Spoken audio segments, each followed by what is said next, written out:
Reaching 8% body fat is awesome, right? Well, that's at least what everybody thinks. Today, we're going to talk about the truth about what it takes to get to 8% body fat, to maintain that low body fat percentage. We're going to talk about the pros, we're going to talk about the cons, we're going to talk about everything it takes to get to 8% body fat. Now, make sure that you stay for the end of the video, because at the end of the video, I'm going to show you how you can maintain lower body fat percentages, eat more food, and not suffer the decrease in performance, decrease in strength, decrease in energy, decrease in muscle mass that you might see when trying to achieve that goal of getting to 8% body fat. Before hopping in the video, if you guys are ready to get the best shape of your life, make sure that you smash the subscribe button. I post content every Monday, Wednesday, and Friday to help you get the best shape of your life. And if you're subscribed, you won't miss out on the content that I'm posting weekly. Also, if you enjoyed anything in this video, make sure you hit that thumbs up button for me. That helps my content reach more people so I can help more people. Now, I'm currently training to get in the best shape of my life for my wedding. My goal was to get to 8% body fat. I started at 18%, and just the other day, I finally reached my goal of getting to 8% body fat in about just less than 6 months. And here are some of the cons that I've experienced in my own training and that I've seen over the course of the last 6 months. A lot of times people set out with that 8% body fat goal and they go all in and they're super stoked and they're ready to achieve that sub 10% and 8% body fat goal. Now, the problem that a lot of people don't realize is that getting to 8% body fat is not an easy task. Your body does not want to be at 8% body fat. So by design, we already have to give ourselves a swift kick in the ass to get to 8% body fat. The first thing that I have noticed is a large decrease in strength. Now, I love to lift heavy, I love to strength train, and I love to focus on building strength and building muscle. But when you're in a caloric deficit, especially in a deficit for an extended period of time, there is a large decrease in strength. And that is something that I've really noticed on my goal to get to 8% body fat. Your carbs are going to be lower, your overall calories are going to be lower, your fat's going to be lower. You're just not going to be recovering as well from those workouts. And because of that, your strength and your performance in the gym is not going to be as good. You can look at any cover model on a fitness magazine or any bodybuilder on a stage, and that when they're hopping on the stage, their strength is not very good. Anybody will tell you that they don't feel that great. It's not about really feeling super awesome. It's more about the look. And later on in the video, we're going to talk about how you can have the look and you can have the performance at the same time.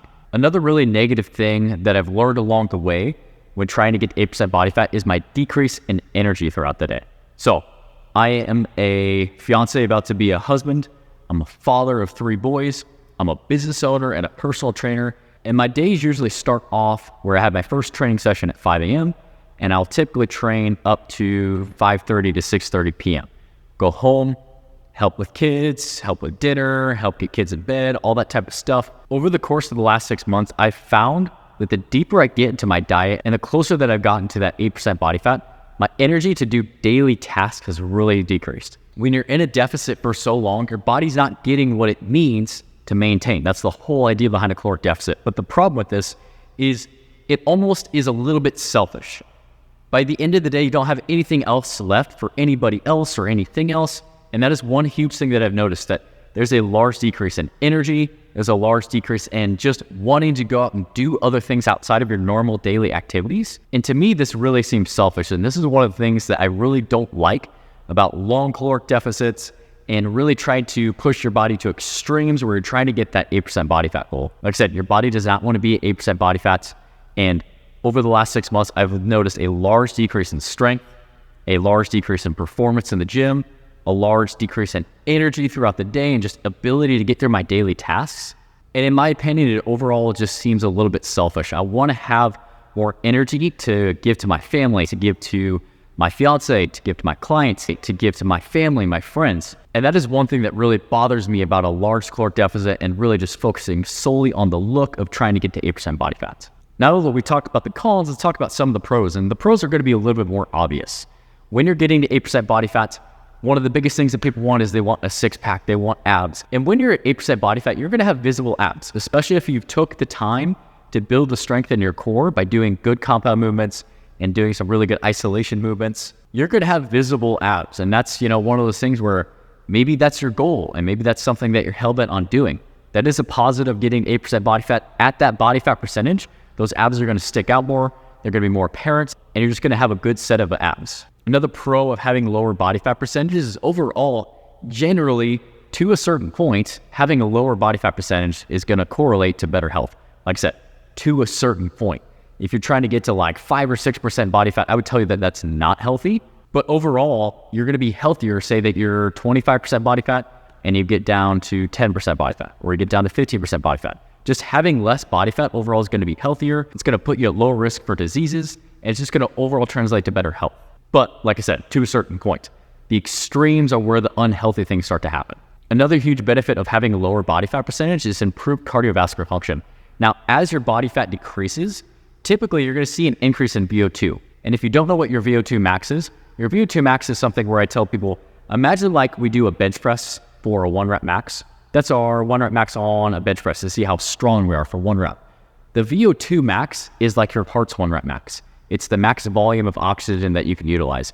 And as you have lower body fat percentages, it's going to correlate to a higher VO2 max, and you're going to realize that cardio just becomes a little bit easier. Going for runs is a little bit easier. Doing your cardio on the rower or the bike or the treadmill or whatever you're doing just becomes a little bit easier. You have a better functioning cardiovascular system.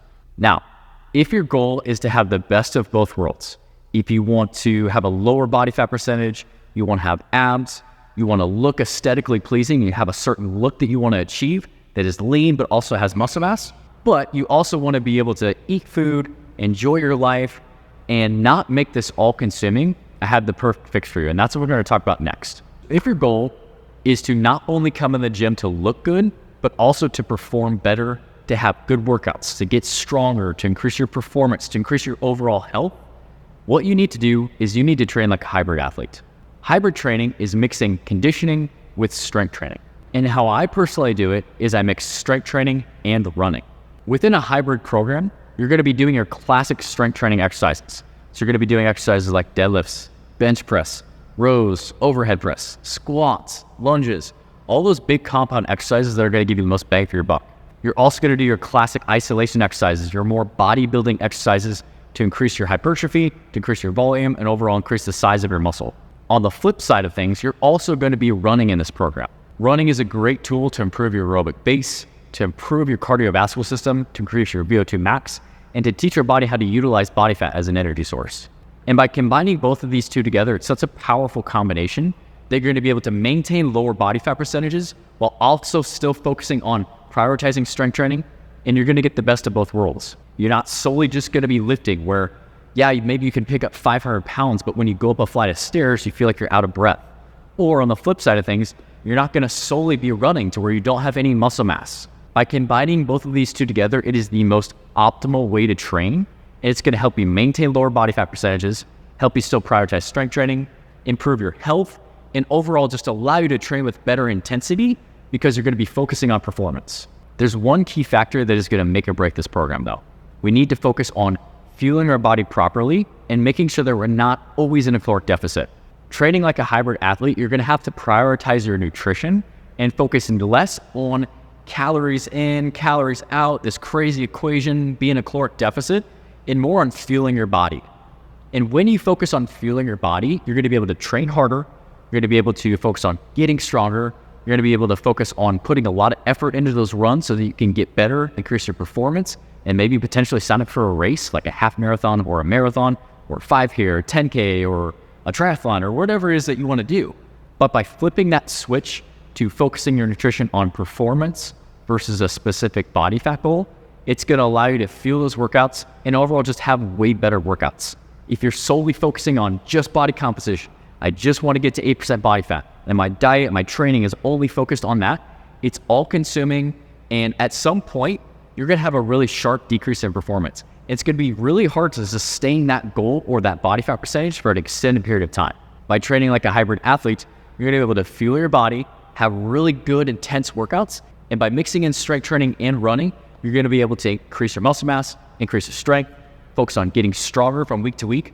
But by doing running and doing your aerobic cardio, you're going to be able to teach your body how to utilize body fat as an energy source and maintain lower body fat percentages, and overall just increase your health. And that should be the number one goal. If you're in the gym, no matter what your goal is, if you're trying to lose 50 pounds or put on 20 pounds of muscle or train for a marathon or deadlift 500 pounds, your goal should be to be the healthiest version of yourself.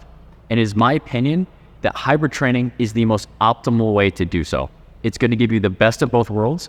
We're going to be able to train like a strength athlete and a bodybuilder and focus on building strength, building muscle, You're also going to be able to increase your cardiovascular system and your aerobic base through running.